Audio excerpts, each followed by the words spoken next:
Tepe Park Neighborhood Association meeting. This is our June meeting. Before I get started, I just wanted to kind of make an announcement. We recently had a couple people retire from the board. So I just wanted to take a second to thank everybody that was on our previous board for all their time. The one here, thank you very much for your time, and we really appreciate that. And just wanted to let you guys know about our leadership going forward. We have 5 people who have stepped up to be on the membership board or the leadership board, and we're working together as a leadership team. So we don't have, no one's a president right now, no one's a vice president. We're all sharing that responsibility for the current time until we can get a couple more people engaged. And so with that, I just wanted to go ahead and introduce the people that are currently on our leadership team. First up is Kathy Davidson. No, hi. You don't know me, They're all gonna say it today. Next, Lisa Barnett in the back. That's a little one tied to her. Next up, Benita Mitchell. And then last but not least, Pat Creech. And then you're stuck with me as well. My name's Crystal Coleman if I haven't met you yet. So the first thing that we wanted to do is something really fun. We've had a neighbor has created a couple of logos for our neighborhood association. I'd like to, What's the neighbor's name? Thanks, there's this girl over here. Her name is Shannon Charday Coleman. It's my sister up here in the front. She created these logos for us because we just thought it was a good time to go ahead and revamp that logo that we had out there. And so at this point, we wanted to ask all the neighbors, which one do you guys like best? Option 1 or option 2? And then Austin has some little stickers.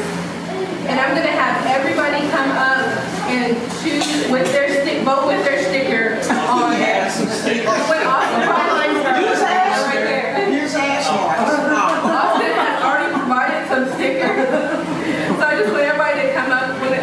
Yeah, go ahead. Once you get your sticker and just define which one you like better.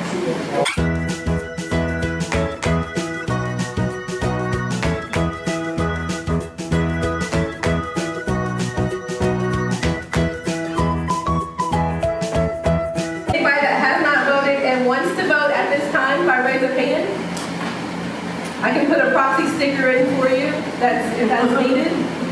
Cool? All right. So this thing comes off. So with that, it looks like our neighborhood has spoken, and we're going to go with this as the new logo. I'd like to thank Shannon for all of her hard work and dedication in putting those logos together.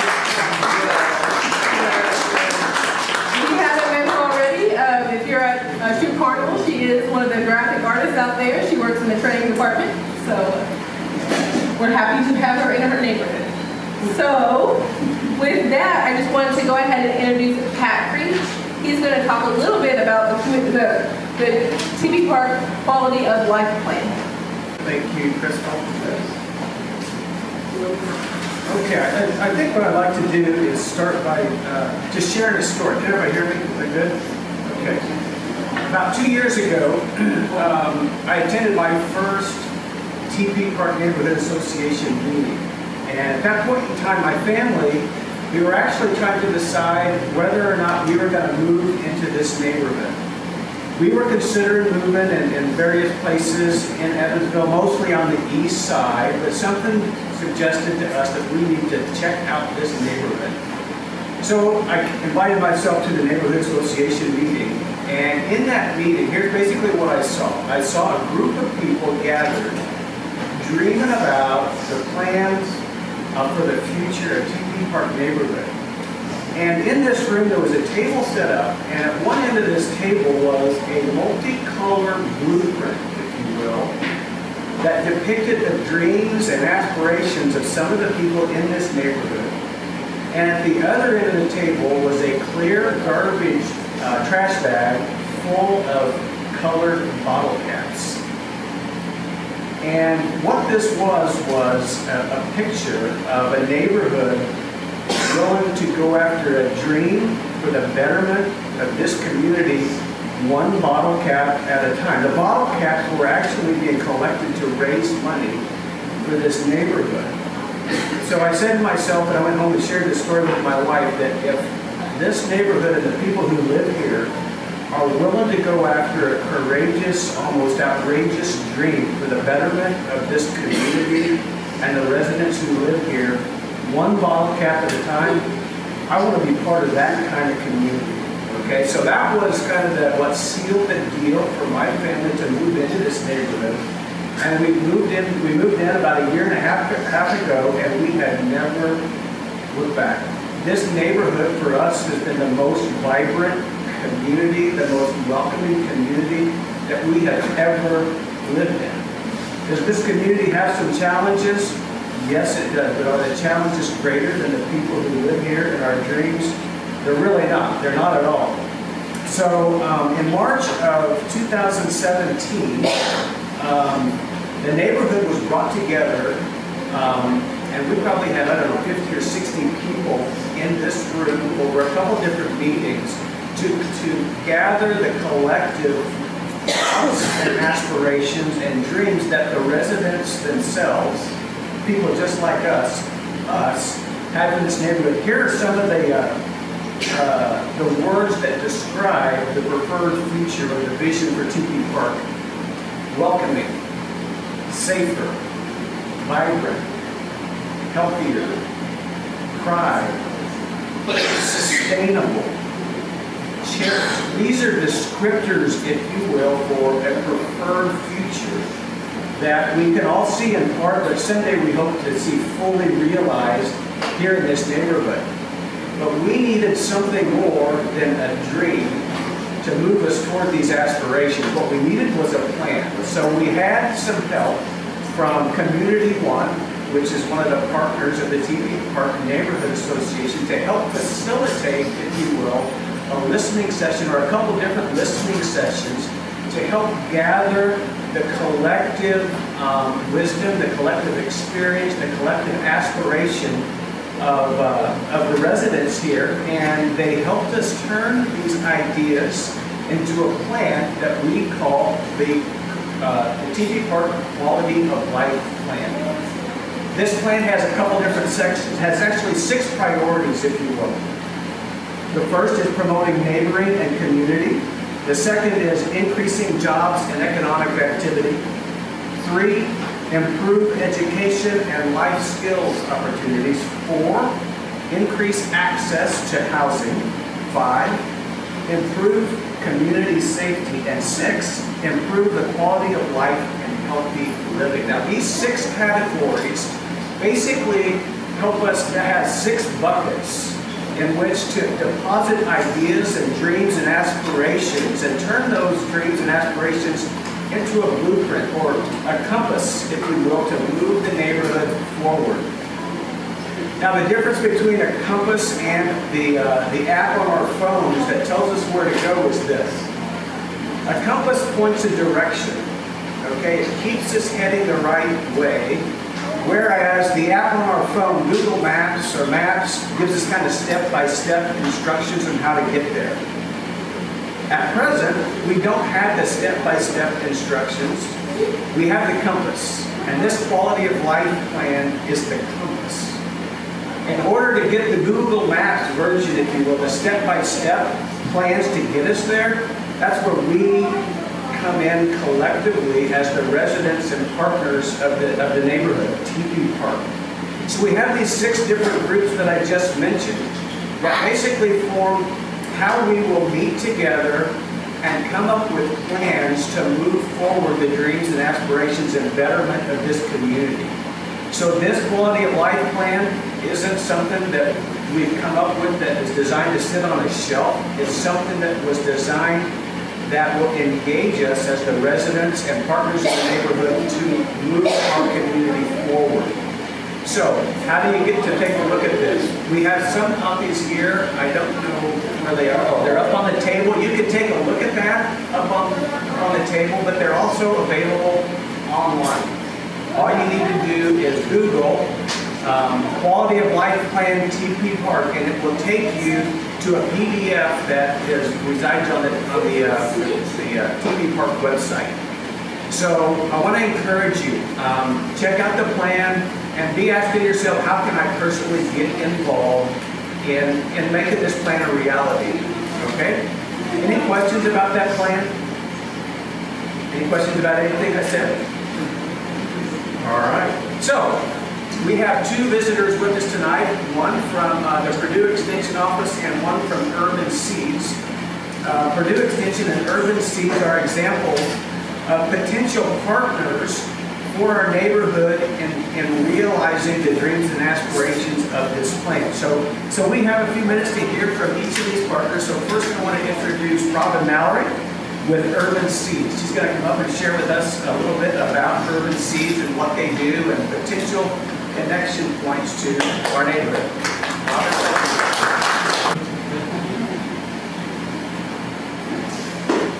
Urban Seeds is a nonprofit. Our mission is to increase access to healthy, nourishing food to everybody in our community. At the same time, we would like to create a vibrant local food system so that we're supporting local farmers, that we are buying local farmers' food with our local dollars and keeping all of that food-related money here in our community so that we can all thrive, not only with our own personal health, but also as we grow businesses. Urban Seeds has been around for about 11 years. We used to have a focus on community gardens, and over the last couple of iterations, we've begun to work with finding partners in our community so that we can realize this goal of increasing access to healthy, nourishing food, especially for children. So we had the pleasure of engaging with Community One and had heard about Tepe Park and all the marvelous positive work that was coming forth from your groups. I'm not exactly remembering the particular meeting, but when I read the Quality of Life Plan, not only was I incredibly impressed with how the level and the depth of it, but there was that hook that got me when I read about access to healthy food and just increasing the health and well-being within the community. I am a nurse and a health educator by trade, although I'm not working in that capacity here in Evansville. I have the good fortune of being a full-time volunteer. But people come together around food. It's important, of course, for our health and well-being, but when we come together and share meals and share the cultivation of that food and talk about and learn why food is important and how it can help us to be our best selves, that is my professional background, but it's really dearly my passion. So it's my pleasure to make that little snack for you tonight. I imagine that for some of you that food was a little unfamiliar.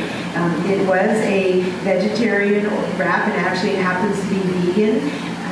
I'm not going to convert you all to being vegetarians, I promise that. But that's an example of a plant-based food, and every ingredient in there can be grown in the ground here.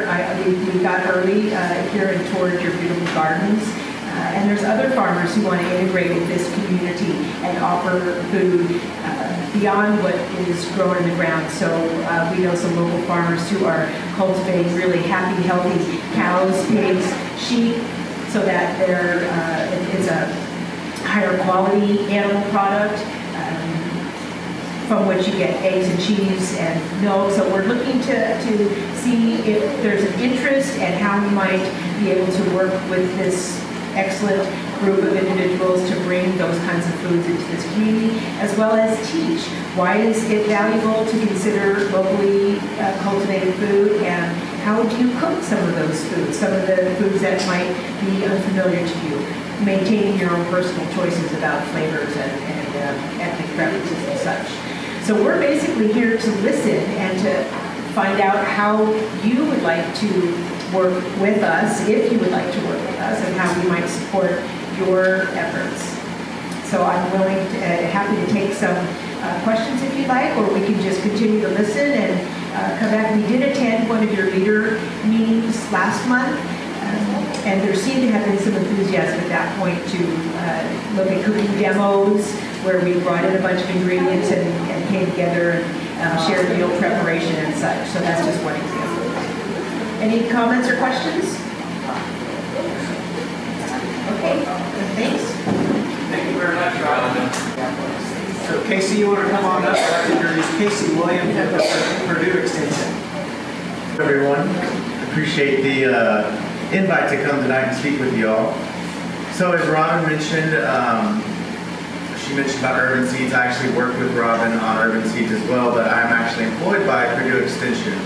And basically, my role at Purdue Extension is, so I don't know if everyone's familiar with what Extension does, but they do a lot of education on what do you eat, how do you eat, how do you cook on a budget. They do 4-H, agriculture, they do a ton of different things.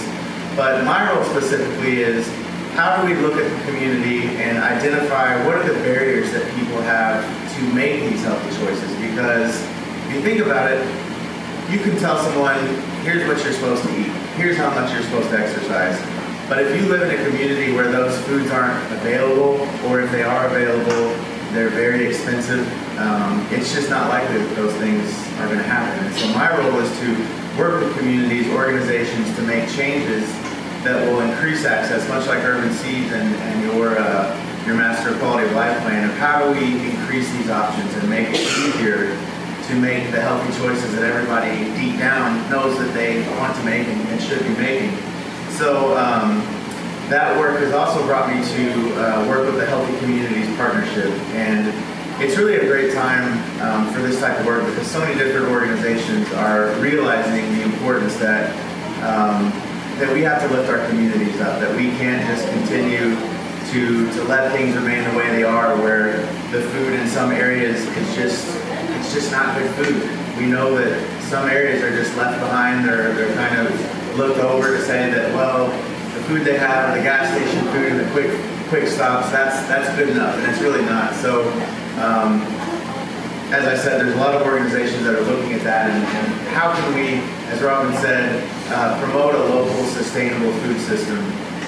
And so with the Healthy Communities Partnership, we have, much like your Quality of Life plan, we have several strategies of how are we going to improve access to healthy food, how are we going to increase opportunities for physical activity, because physical activity isn't just about, we're not talking about going to the gym 3 or 4 times a week. We're talking about how can we create our communities to where it's easy for people to just be active naturally. It's easy for kids to go a few blocks and have a safe space to play and be kids again, because that's an unfortunate thing too, that kids these days just don't have the same opportunities or freedoms or leeway or safety to just go run them up with their friends in the community. And so that's another thing that that our organization, Healthy Communities Partnership, is looking to do, is how do we create our communities, give them more opportunities to be active.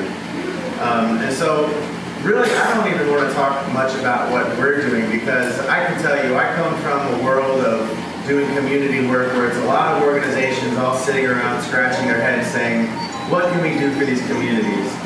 And oftentimes we're also wondering, is what we're trying to do what really needs to be done? Are we on target with thinking X, Y, Z needs to be changed?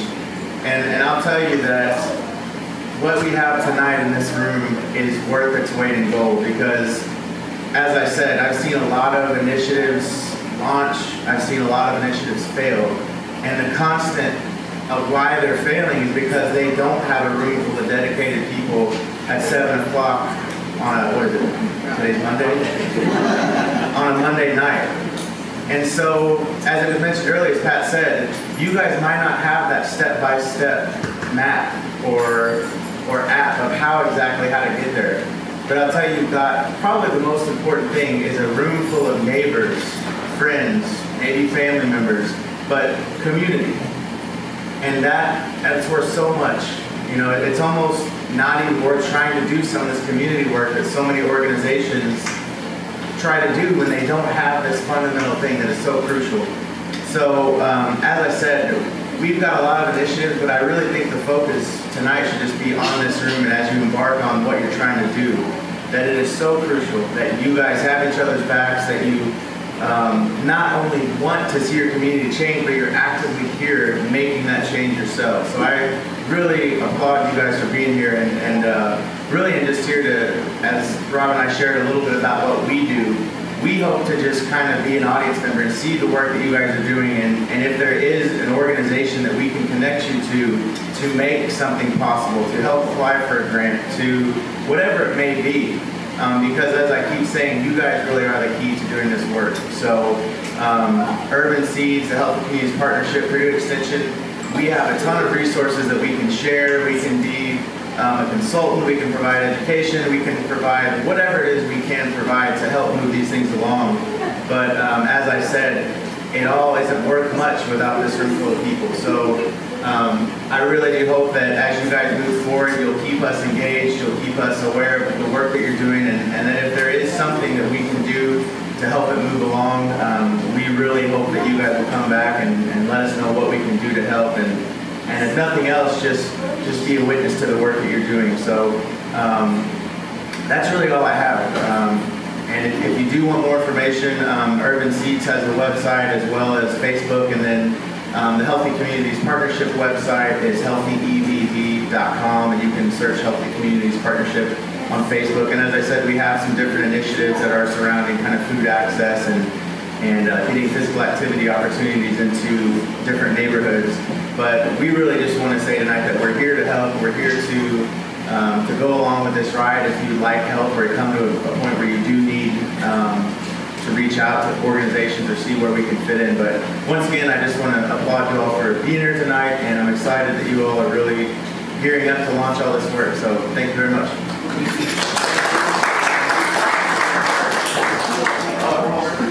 Yeah, so I do want to mention one thing that a colleague of mine is working on. So the Culver School is actually revamping one of their gardens. They used to have a hoop house garden, and now it's just a kind of traditional raised bed garden. But they're actually going to be selling CSA, or community supported agriculture. So basically, for $5, you can get access to this produce for the entire season, which is a great opportunity. And usually these CSA buys are 20, 30, I mean, even hundreds of dollars in some cases. So I would encourage, if you guys would want more information on that, you can get with Austin or Pat, and he can let us know, and we can put you in touch with Culver to take advantage of that. All right, thanks. I just want to ask a couple follow-up questions to Robin, in case you could, and maybe somebody else might have some questions too. So one of the things that we're trying to figure out, because we have like this much experience in doing what we're dreaming about here, is give us some ideas of what collaboration or partnership specifically with your organization might look like. One of the things, to be honest, that has been a little bit intimidating over the past couple of years is feeling like some potential partners might just come in and overrun the neighborhood. On the other hand, we know that we really don't have all the answers, all the experience, or the resources to make this dream come true. So talk to us a little bit about how you would suggest approaching a partnership. Sure. Well, I definitely know what Pat's talking about when you feel like you want to make this your own. You don't want organizations to come in and make it about themselves and feel like they're just there to put up a sign and get an article in the paper and then move on. So what I would say is it's great that you do have to kind of prevent that, is that you do have this master plan. It's not like you're just saying, hey, we want to do something, so come and help us. You guys have a plan, and I think that you should use that as an asset, because it is a very good asset that you have.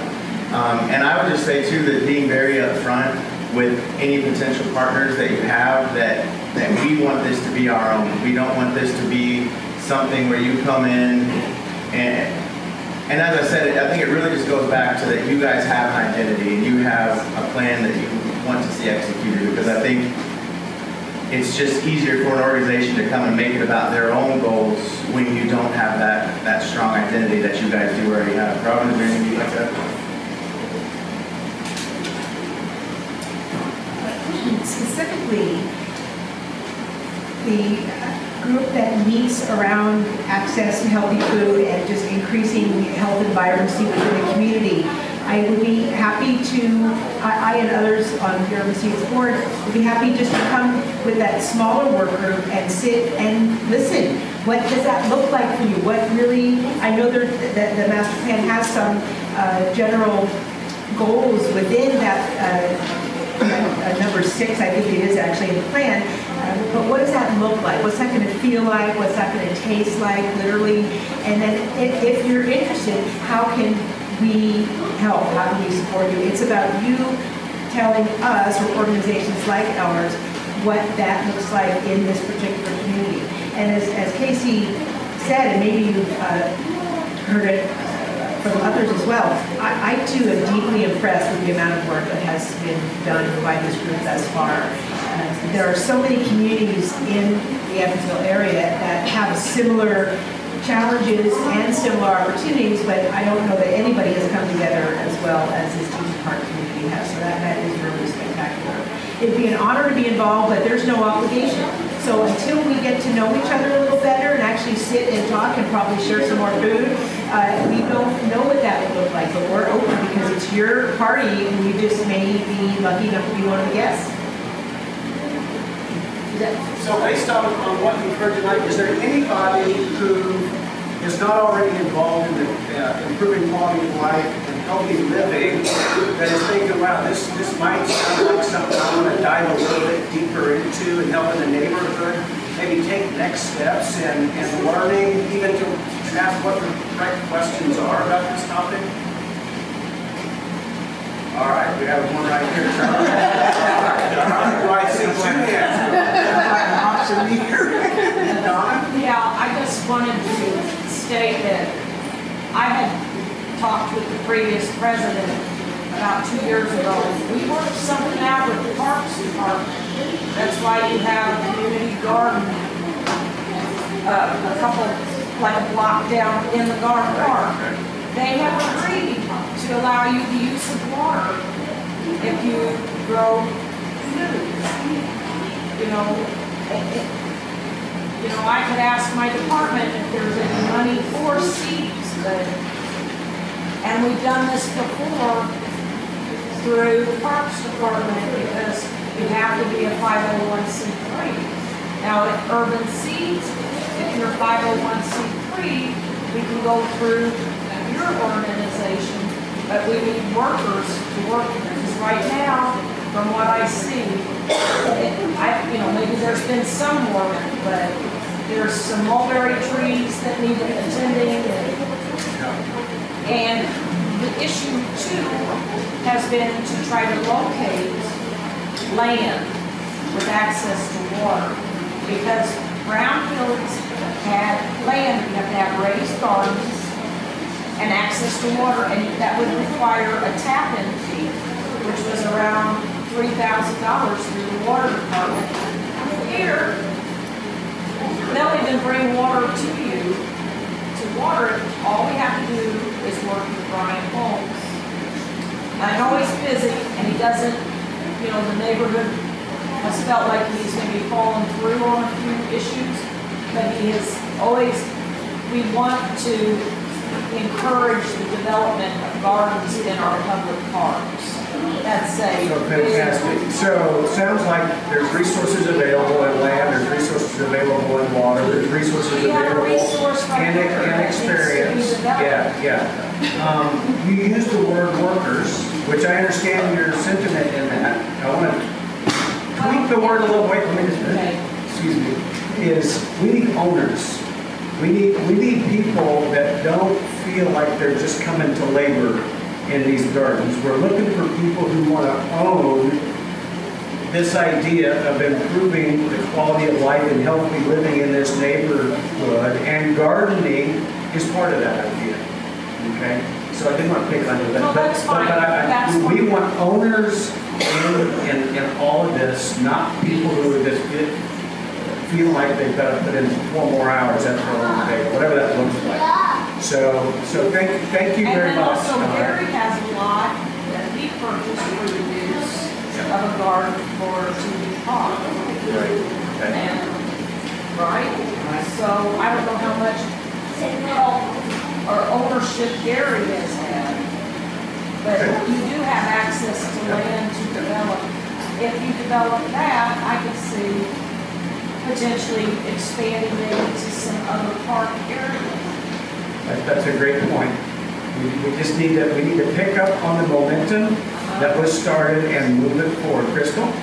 So are you, what I hear you saying is that you are looking for people who have ideas on how to make this area better? People who have ideas, who want to be part of advancing the ideas, not only bringing ideas to a forum, to a meeting, but saying, I want to, together with a greater team of people, see this stuff come to life.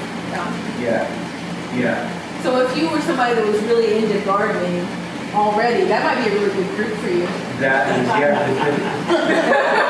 what Crystal said, if you're already into gardening, it'd be a perfect group. If you're into healthy living and healthy food, and you want to see other people be exposed to healthy living and healthy food, this would be a great group for you to join. Yeah, if you enjoy teaching about these things, it would be a great group for you to join. All these 6 different areas, they all have crossover points, okay? So it's about moving together the total plan, the 6 different parts of it that are all interrelated. So great question. Other questions?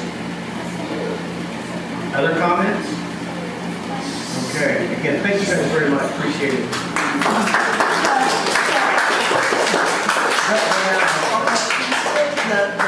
We already have land, so what needs to be done to prepare the ground for gardening? It all has to be turned from topsoil and everything? Yeah. So that's where we need somebody with the gardening experience to say, here's where you are right now with this season, here's what needs to happen, here's how to make it thrive again.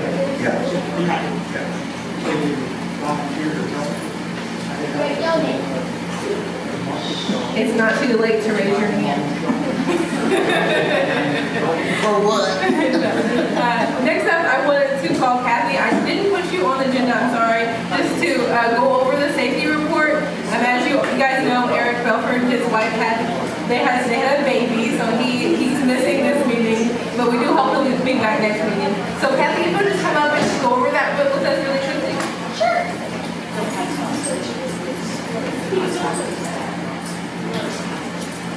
Yeah, and unfortunately, Chad Dietrich, he was supposed to come and had a conflict, so I told him he's perfectly fine, just drop off. And the last, let's see, from May 15th until today, we've only had 5 narcotic arrests, and they were for marijuana, 5 harassments, 4 for firearms. I'm not sure what that is, but it's 2 HTV, 5 thefts, 6 batteries, 3 hit and runs, 2 operating vehicle while intoxicating, 1 resisting, 1 criminal mischief, and 2 burglaries. Most of the stuff is our typical areas. They didn't see any patterns, but it is most of our typical areas. The one thing that I did see in all this that concerned me was 2 of these firearm ones was children that were caught with firearms. So it goes back to that, you see something, say something, because last thing is a bunch of kids hurting each other over having a firearm. He also wanted to let you guys know that technically June 29th is the official start to when people can fire fireworks. But it is also that if it's just somebody popping off a couple, isn't really worth the call, kind of use your best judgment until then. And then after that point, if they're being dangerous and no overrun, you shoot it on other properties, have people, property, any vehicles, items like that, then make sure you do call it in. And that's pretty much everything you have for me. Thank you very much. All right, with that, Mary, let me report. I'd like to call over our very own auditor. Just talk really quickly. We spoke about the quality of life plan a little bit and healthy living. Now we're going to talk about the park, Tepe Park. Oh, you also. Yeah, thank you. So, Tepe Park has served this clubhouse and the park, and it's the namesake of the neighborhood, has served as the hub or center of a lot of the activity and positivity that's going on. So we've already highlighted in the quality of life plan, what we've been talking about all night is priority area number 6, which is improving quality of life and healthy living. And there's a whole lot of really great stuff in there, including walkways and complete streets and also bicycling access, all sorts of really neat things in there. But as Donna mentioned, what's really awesome is that real neighbors are doing stuff now in the plan. Gary has a lot, he's growing stuff. Peter walked in, I think you guys won a national award, didn't you, for your harvest? Yeah. So, right here in this neighborhood, so it's really, really, really neat stuff going on. And there is opportunity. We have empty beds over there that need farm. That's unquestioned, but there is stuff going on, really awesome things owned by neighbors in Tepe Park. So just again, kudos to you guys for making this vision a reality. But we need to continue to make vision a reality. And so the leadership team that Crystal mentioned, the 5 neighbors that are serving in that capacity, are going to host a listening session here next week. We decide 6 or 6:30. Whichever one works best. Okay. So we'll just say 6, because then that way it doesn't get confusing for if you come at 6:30, you miss the first half hour. So 6 o'clock. Right here in Tepe, and we're going to have a listening session about what you guys want in the park, because in the quality of life plan there's a design charrette about what the park could be. But this was just something that we mocked up to throw in the quality of life plan. It was always part of the plan to listen more to neighbors about what you guys wanted in the park. And the reason why this is important is because you might have heard through the gossip mill or rumor mill that the bathrooms, the money is gone from the bathrooms. That's not true. The outdoor bathrooms is being held in the Parks Department for when a master plan for the park is developed. And so when you want to start to see amenities that are really, really important, like bathrooms, water fountains, other things, once the master plan is developed, we start adding these pieces in so it's not piecemeal, but it's of a comprehensive plan for you guys in your neighborhood. So just want to invite you to that a week from today. If you can make it. Yeah. Right here. Yeah. You were going to say something? Oh. So the idea behind it is we're just going to throw a bunch of ideas up, listen to what you guys have, and maybe use this as a starting point or jumping off point for that. It's the master plan for park is 6 p.m. on the 25th. Okay. Monday. So you said at this, what are we going to do at the meeting? So what are we going to do at the meeting next week? Yeah, so we're just coming, so the design will be here. We'll put up some blank white sheets with capture some ideas, make sure and listen to what you guys would like to see in the park, where you'd like it, things that you guys maybe want to own, the projects that you need to move forward. Do you guys really want a soccer field? Where would the park can go, all that stuff. It's kind of like the layout and ideas that you'd like to see in the park. That's it. All right.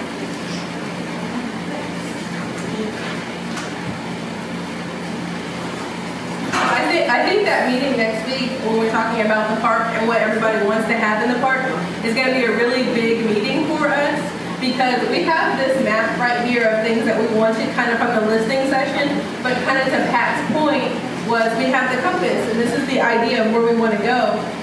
Is this exactly what we want? Is that exactly where we want the bathrooms to be? Is that exactly how many parking spaces we want? Is that how we want the little walking trail to be? We want it to be there or somewhere else? So it's really important to come to on Monday, right here in the same place, so we can kind of hash some of those details out. Because what I heard Austin say was they have money in the city for Tepe Park. Well, yes, Parks Department does. Parks Department has money in the city for making these dreams that we all have happen. So it's really important that everybody's there so that everybody's voice is heard and that Tepe Park is a park for everybody in the neighborhood. So really important. It's going to be a really big deal. They put the water fountains. Water fountains. Yeah, that's what the kids wanted, the water. You know, when they play ball. Splash pad. You know, there's A water fountain. Or a drinking fountain? Yeah. Yes, drinking fountain.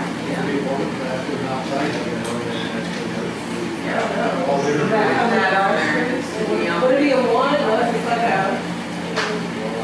I think they put it in with the restrooms. With the restroom? For that 21?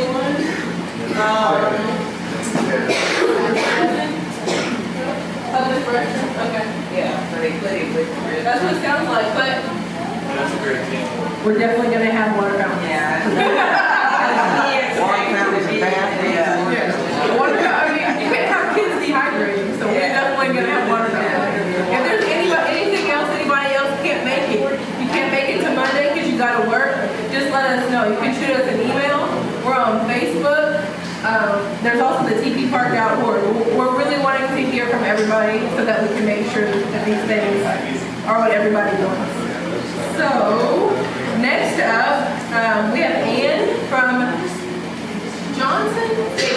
Jacobs, thank you. And Ann from Jacobs, she's been working with the EPA. Some of you guys might have heard about people's yards being dug up for arsenic and lead. So she's here to give us a little bit more information about that whole process and kind of how it works. So without further ado, Ann. All right, just a couple things. First, thanks for letting me say a few words tonight. Second thing is I don't have a lot of experience talking into a microphone, so as I start to back up and if you can't hear me, tell me to speak louder or get closer. And then also, I'm not from the Evansville area. I'm in St. Louis, Missouri. So I'm very happy to know that it is Tepe Park and not Tepe Park, which is what I've been saying for all the time I've been working on the project. So my name is Ann Nay, and I work for a full-service engineering consulting firm. The area that I work in is environmental engineering. I'm a contractor that works for the EPA. So basically, I'm here speaking on their behalf, just really to do a couple things. One is to let the residents know about upcoming sampling for this year, and then also get any access agreements from any property owners if they would like to sign those today, or just take them home with them, and then answer questions if I can. Again, I'm basically authorized to answer some questions, but some things I'm not involved in, and so I can't necessarily answer everything. So just for this, well, actually, first, if you could just by a show of hands, let me know if you're familiar with the Jacobsville soil sampling project. My yard is tore down. Can't get my garage now. Thanks for being patient with EPA. But I have seen some of the finished yards, and some of those look Nice. really nice. Nice. Yeah. I wish the grass in my yard looked that good. Most of the times when I am making phone calls to property owners or am in the neighborhood, either talking, with something like this or out here when we're doing sampling, most people I run across are familiar with the project. So the site is called Jacobsville. I know that is an actual, or used to be a neighborhood association name as well. It's a super fun site. So that is an EPA-led project where they come in and do the sampling at no cost to anybody and do any of the cleanup or remediation that is needed, and they pay for that, which is basically government money, so tax money that we all pay as well. So we have an upcoming sampling season for 2018. So we'll be here in July doing sampling. and we'll be here again in September.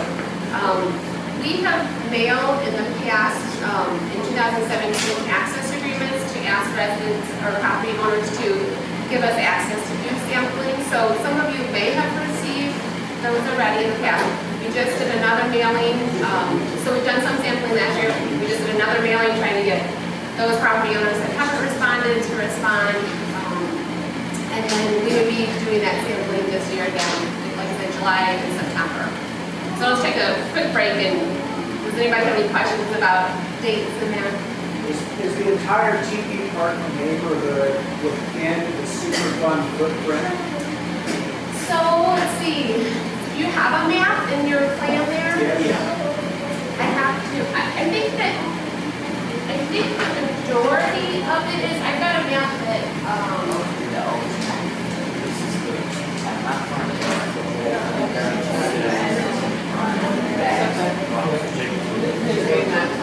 yeah, we would take a look, let me grab my computer, because I have a figure that will actually maybe easily tell me the answer to that. What I do know is, let's see.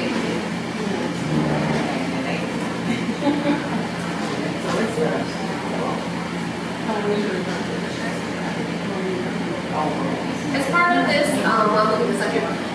As part of the last year and this year as well, we are targeting sampling in more than just this particular area. We tend to send out to double property owners that we want to sample, just because we don't necessarily always get a response from everybody. It's usually about half the residents and owners give us access to sample.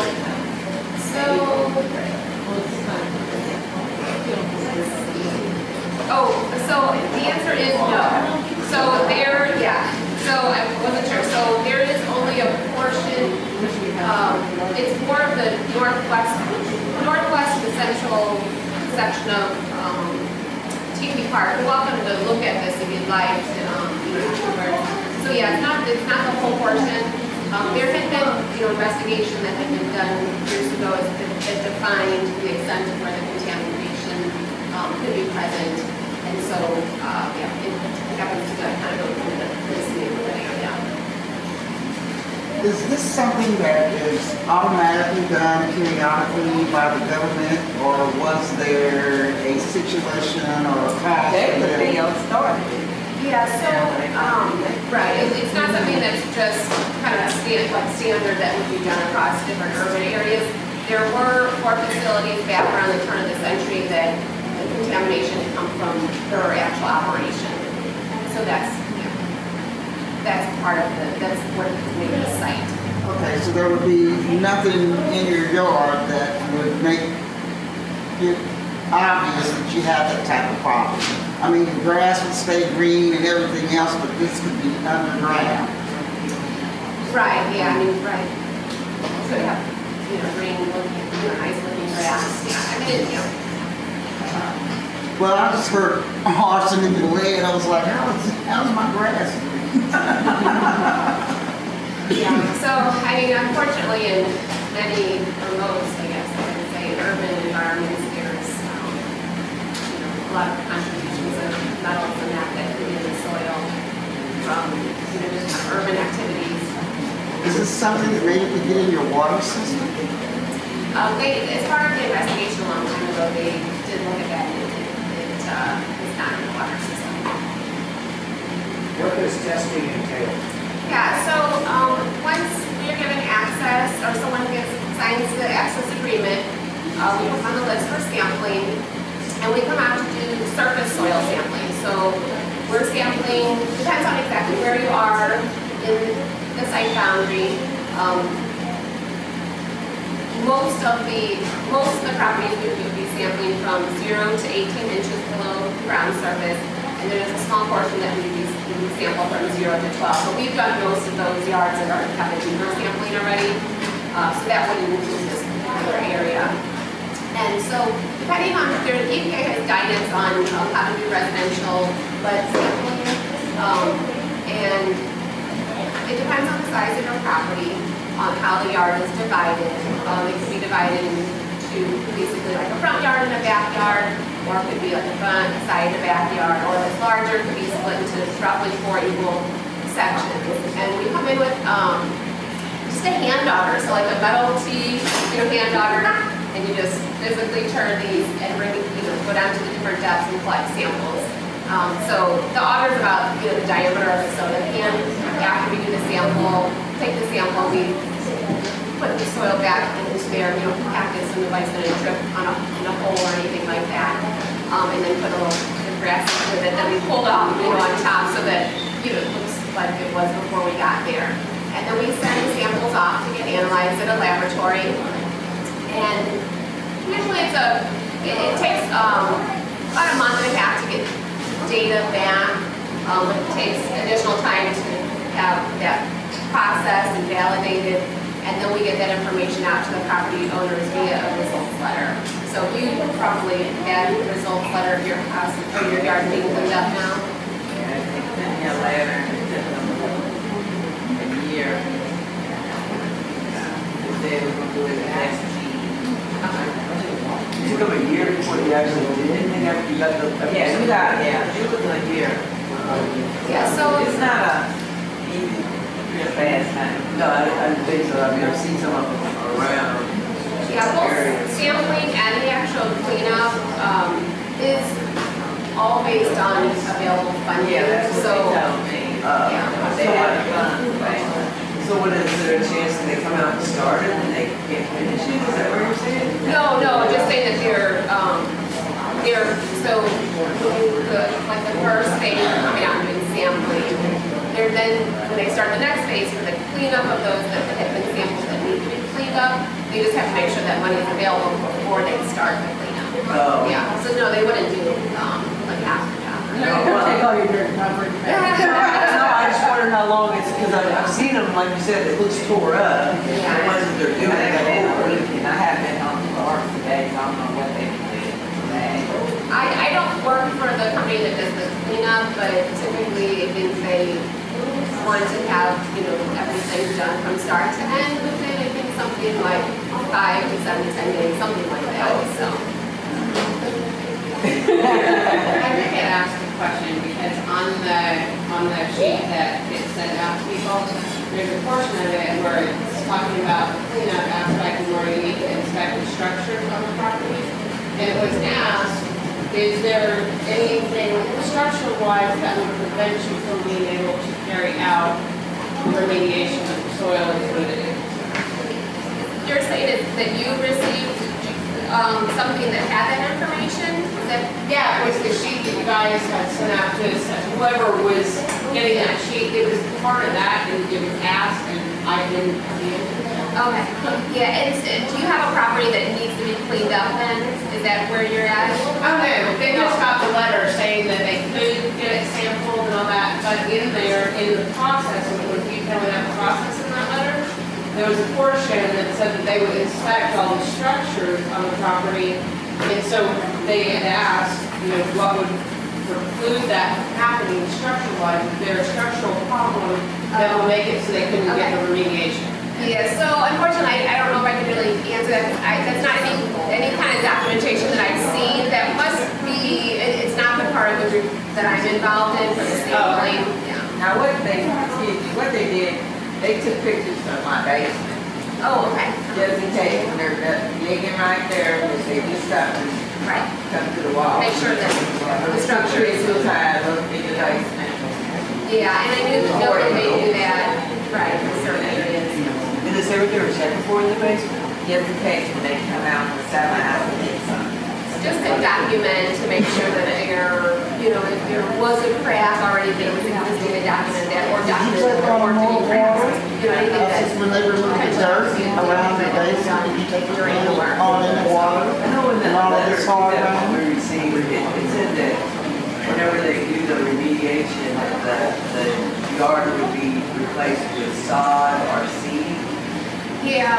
Is that what the term, because I mean, seed's gonna, obviously. Typically, from what I know, my experience point has been sod. Yeah. I think, yeah, it makes sense. Yeah. Yeah. Do you all have it done? Do you all have your yard peeled and They replaced the side. replacement sod? I do have some access agreements, like ones with me, and the cover letter that we normally send out with it, if anybody would like to take one with them or turn in one to me. Or if you have a specific question about your property, for example, is it within, well, I don't know if I can do this, is there Wi-Fi in here? Oh, yeah, there is. So I could answer some questions about if, someone has a property that, their property, oh, I want to know if I'm within the boundary, going to be sampled, I can look that up, as long as I have Wi-Fi in here, so. Is there any kind of like, I know they're checking for lead and arsenic, but like if you have a art growing, is that something they're gonna go through to, or is it dangerous if you do find that it does have lead or arsenic? I mean, I've been in the house for 35 years and I've been growing gardens. Me too. I'm just When they told me I didn't grow no more, I was Not to make it. I have a garden. Did they work with the garden? Oh, yes. Oh, They told me don't plant that or anything. Is that right? Right. Killing herself all the time? Yeah. Oh, I've been eating all of it. I know, me too, that's what I was like. Are the gardens there planted in the neighborhood, you know, are they all been tested? So like on an individual's property garden or like a community garden? Like community garden, have they been tested? So earlier on in the project, there was a push to look at schools, parks, community gardens and that. Obviously, community gardens are becoming much more popular than what we used to be probably, years ago. So I can't say that everyone has been looked at just because there may be, some that have just been, prepared or developed in a certain area. If there are community gardens in this neighborhood that you want to give me an address, I can certainly make sure. As a example, let me get it on the list. Right. So you contact those chemicals and work it in the ground, is that right? You got that, you got like, get in the system, work it in the ground, in the yard, like that? So the way the concern is, the main concern is ingestion of the soil. So when they told me that, So, I our uptake into the plan is, challenging. It is complex, I guess. What we typically do is we actually refer people to the county health department if they have information about that, or directly contact the kids and expand on. But what they do say is if you have a garden, is anybody aware of this? Where you're at, it's always best. So if you want something else,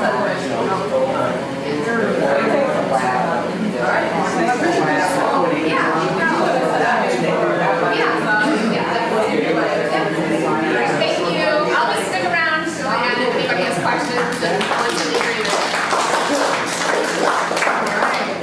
So with that, that's all the meat and the potatoes of our meeting for today. I just wanted to see if there were any new neighbors at the meeting. If you could just raise your hand. Can you please introduce yourself, ma'am? Donna Dillard. Donna Dillard, okay. AKA Aunt Donna.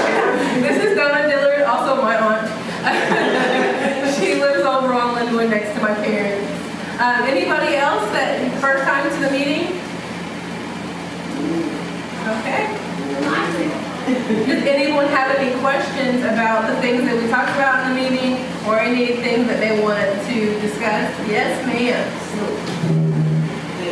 The young lady that was just up there with the EPA, is the whole city being tested? Here. The whole city being tested? So it's not the whole city, it is just the boundary that's been developed or has been investigated and found to show that there's, could be contamination within this area. And it's basically 18, it's a fairly large area, I would say it's a residential area, about 18 square miles. And there are roughly 8,000 residential properties within the area. So sampling's been done at about 4,000 or so properties so far. It is north of Floyd, Expressway, south of Floyd, roughly the river, and then roughly 41. If I'm getting that down. Yeah. And Ann said she's going to stick around for a couple of minutes. If you have a specific concern about a specific property, if we get to Wi-Fi, she's going to be able to look that up for you. Yes, sir. And if you happen not to think of it while he's here today, there will be a Goose Town this Tuesday. So if you're not able to, you have more questions, someone else will get Goose Town on Tuesday. On Tuesday the 26th. Where do you meet? 333 Jefferson Avenue. At Pottersville. What time did you say it was? 6:30. 6:30? Okay.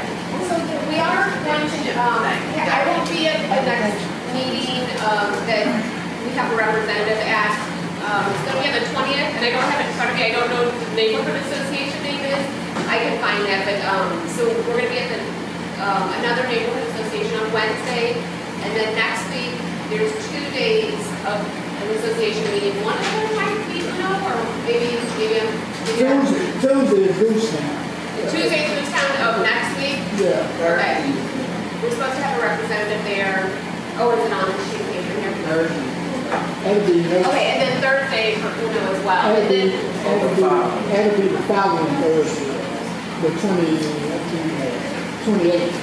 and then when we're doing sampling in July, there's a couple of meetings that are happening during that time in July, so we'll be at those as well.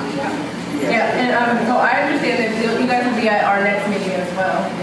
From the Will, is that his name? It's in the email. Oh, He's just gonna have another person that wasn't you. Yeah, Will Kite. Yeah. So there are plenty of different options available if you still have questions about that remediation process. If you aren't able to make those meetings, if you have a question, you can always email us. Email address is contact@TP Park, and we have their contact information so we can make sure to get all your questions answered. So with that, I don't have any other questions, comments, or things that people would like to say. I just want to say thank you to our youth who showed up today for the meeting. They're becoming a very important part around here, the TP Park Neighborhood Association. They represent us well when they are out and about in the community. They take the time to speak to you and everything. And I also want to remind you all, I'm sure you all got your letter about June being membership drive month. So we need to get our memberships in and everything, get all signed up for the 2018-2019 year. So if you all can take that into consideration, just see me as soon as you can, and we'll get this ball rolling. It's We have all kinds of meetings It's the now. housing fair that you were, Yes. is that still? Really good question, because I wanted to make everybody aware. We called out one particular meeting on the July 13th, the Community Connections Block Party, that's the one you're referring to. Yeah, we have the Community Connections Block Party. Lisa, did you want to come up and say a couple of words about? She's like, no, I don't want to go talk about it. Just about the block party and who's going to be here and all those fun things.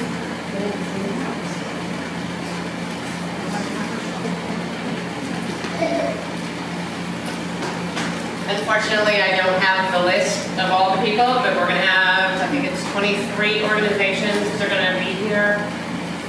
It's July 13th, starts at noon, runs through 4:30. We're also going to have a bunch of stuff for the kids to do. I know YMCA is coming, Girl Scouts are coming, Habits Cats Youth Group may be coming, and then we'll have a fire truck with firemen and all that for the youth, so they'll have things to do while all the parents get connected with all the different organizations. And basically what it is an opportunity for residents to find out about programs and resources that they may otherwise not be able to know about or hear about. So it's just a good way to connect, see what you can, what's going to benefit you. And Community One is doing some really cool giveaways for us. So everybody that comes and talks with the organization, you can write your name and information on a card. We'll do a drawing at the very end. And even if you're not here, we'll get a hold of you and we'll get your stuff. Can we win? Yes, ma'am. No, I just wanted to know if we were in the drawing. Sorry. I don't know, that's a good question for Lisa. Yes, ma'am. I just wanted to say, my name is Angela Watson, and I'm with the Vanderbilt County Prosecutor's Office, and I'm. Come on in. I didn't do it. That's my cousin.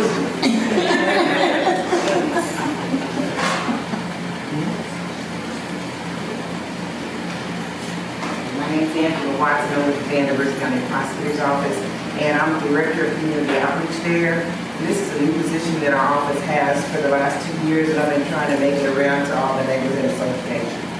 Excuse me, I'm sorry, I'm just now getting to yours. But one of the things that we've been doing in the community is informing people of a lot of different programs that the prosecutor's office offers. Because a lot of people think that all we're doing is trying to put people in jail. But we have some good programs, and my boss, Nicholas Herman, who likes to be in the community, likes to be visible in the community. And one of the things that he's been doing for about the last year is going to different neighborhood associations and doing neighborhood series speaking engagements. So he's been talking about like the opioid epidemic. He talks about that. Another presentation that he gives is about the Stand Your Ground law. And so Castle Doctrine, so if anybody's interested in that, he would be glad to come to your neighborhood association and speak to you about that and offer question and answers. Another thing that I do in the community is I have information booths.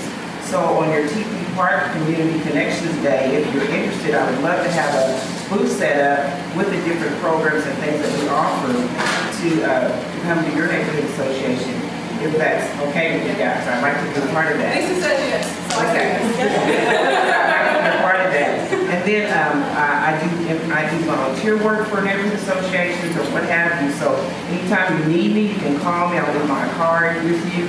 But we're just trying to be more visible in the community. I do promote our WeTip line, and someone was talking about that earlier. If you see something, say something. Our county, Vanderbilt County, won in the nation for the most WeTip call-ins. So we got an award in California this year for our county, our Vanderbilt County, calling in the most tips. And so that's one way for us to decrease this crime, is if we come together and report what we see. And of course, you know that that line is an anonymous tip line. So a lot of people say, oh, that's a snitch line. I'm not gonna call that number. But no, actually it is anonymous. So if you see something, say something, and you can call it in anonymously. So I just want you to know that I'm here to support you and We just want you to know, first, thanks for coming. Second, this neighborhood association is open to non-Tepe Park residents. Okay. So we would invite you, Nick Herman's office, whoever, to join this association as a supporting partner. Remember, if you don't live in this neighborhood. So we're an open organization. Okay. We have membership applications available. Right over here, cuz. I'm glad to be here tonight. I've learned a lot since I've been here, and I will be coming back. And I appreciate it, and let me know if you are interested in coming to give the Castle Doctrine presentation, you can set that up. Thank you.